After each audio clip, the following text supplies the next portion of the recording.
Қайырлы күн, құрметті оқушылар, сіздермен Сымбат Самат. Бүгін біз ағылшын тілі пәнінен 7-ші сыныптың 3-ші тоқсандағы 2-ші бжб-сына талдау жасаймыз.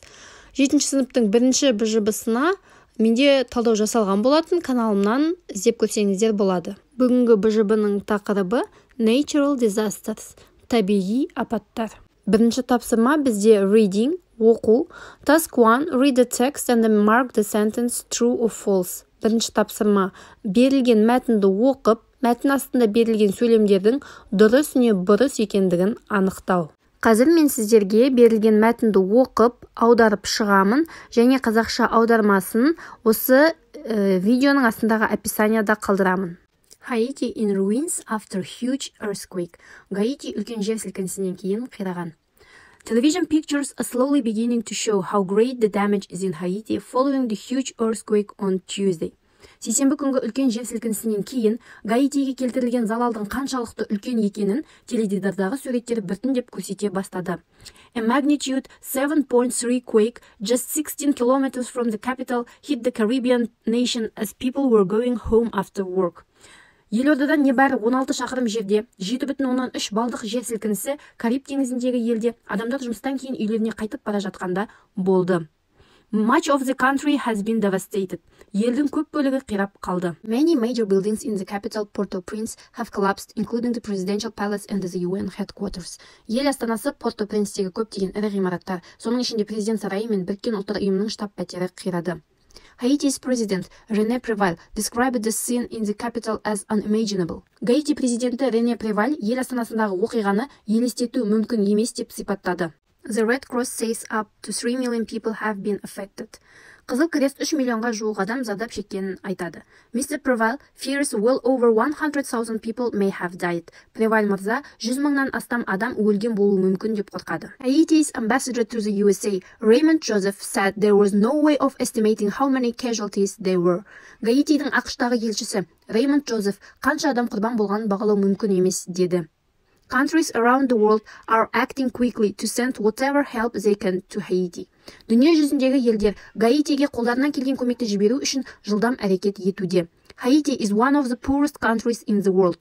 Гаити әлемдегі ең кедей елдердің бірі. More than half of its people live below the poverty line on less than $2 a day. Оның халқының жартысынан көбі кедейлік шегінде күніне $2 аз табыспен өмір сүреді. It is one of the poorest equipped countries on earth to deal with such a catastrophe. Бұл мұндай апатпен күресу үшін жер бетіндегі ең кедей елдердің бірі.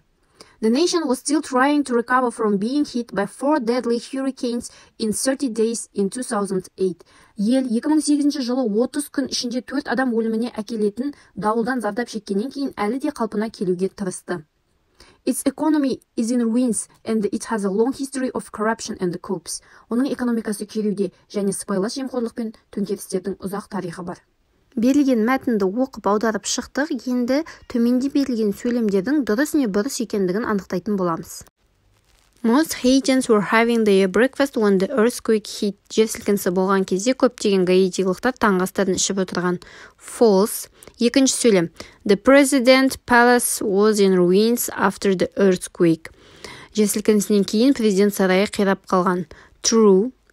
Дұрыс. Үшінші сөйлем. The article says Haiti's president believes 3 million people are suffering. Мақалаға сәйкес, Гаити президенті 3 миллион халық зардап шегуде деп айтуда. False, қате. Төртінші, Haiti's ambassador to the US has a good idea of casualty figures. Гаитидің ақштағы елшісі қанша адам зардап шеккенін нақты біледі дейді. False, яғни қате, дұрыс емес.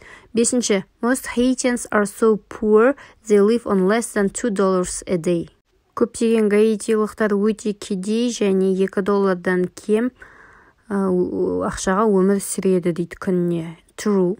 Келесі 6-шы сөйлем. Haiti was hit by 4 different hurricanes in 2008. Гаити 2008 жылы 4 бірдей дауылдан зардап шеккен дейді. True.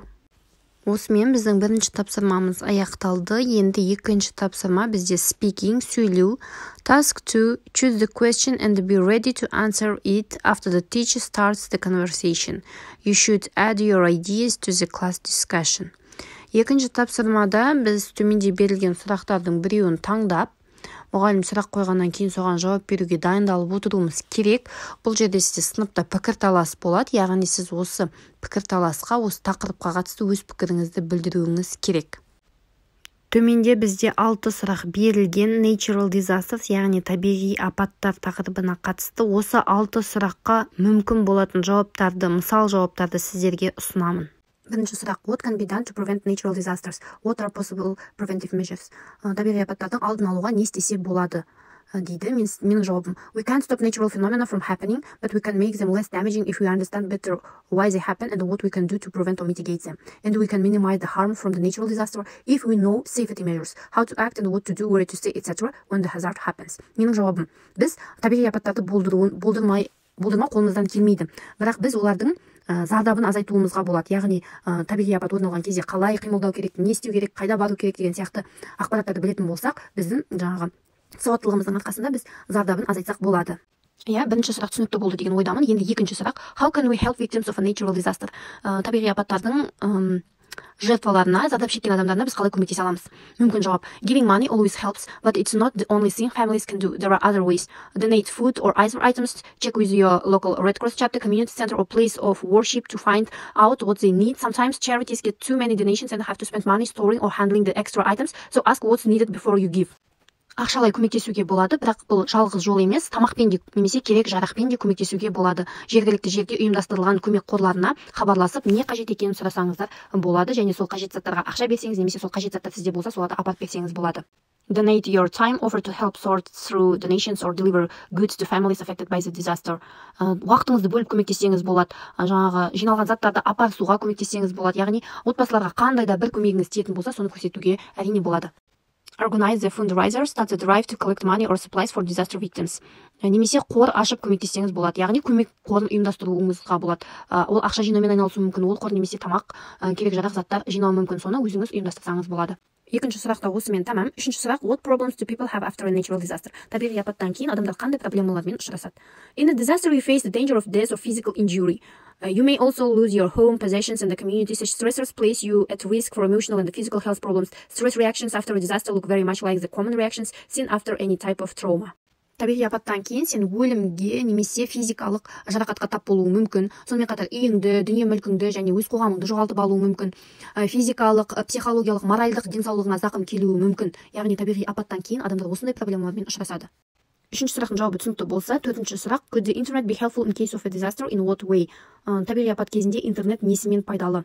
The internet can also link agencies with volunteers and the victims. Ultimately, stronger agency connections can result in more timely response and integrated service when disaster strikes. Also, the victims can find helpful information on the internet, such as instructions during the natural disasters, how to act, what to do, and where to go.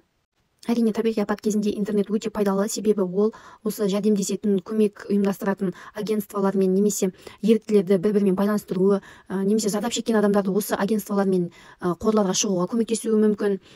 Және зардап шеккен адамдар интернеттен өздеріне керекті ақпаратты, не істеу керек, қайда бару керек, қалай қимылдау керек деген сияқты ақпараттарды ала алады. Келесі бесінші сұрақ: Have you ever seen a natural disaster movie? Табиғи апатқа байланысты, табиғи апат тақырыбында кино көргенсің бе дейді. Мен өзімнің осы жерде көрген киноларымды жаздым. Мысалы, Dante's Peak, Armageddon, Impossible, The Wave. Сіз өзіңіз көрген киноны, өзіңіз жаңағы тамашалаған қай америкалық болсын, орыстың болсын киносын, қазақтың болсын киносын жазсаңыз болады. Келесі соңғы алтыншы сұрақ бізде: In your opinion, what's the worst natural disaster? Why? Сенің ойыңша ең қауіпті табиғи апат қайсысы және неге? Historically, droughts and the floods were the most fatal disaster events. Deaths from these events are now very low. The most deadly events today tend to be earthquakes. Тарихқа сүйенсек, құрғақшылық пен су тасқыны адам өліміне ең көп әкелетін табиғи апаттар екен, бірақ қазіргі кезде бұл апаттардан адам өлімі көп емес. Ең көп адам өліміне әкелетін қазіргі кезде бұл жер сілкінісі. Бірақ менің ойымша, табиғи апаттың қай түрі де өте қауіпті, адам өліміне әкеледі, сондықтан барлығын бірдей десем де болады. Міне, құрметті оқушылар, осымен БЖБ-ға талдауымыз аяқталды. Екінші жауапта мен өз пікірімді, өз ойымды жеткіздім. Сіздер өз ойыңызды айтсаңыз болады. Және маған қолдау білдіру үшін каналға тіркеліп, видеоға лайк басуды ұмытпаңыздар. Алда тағы да талдаулар болады, менімен бірге болыңыздар.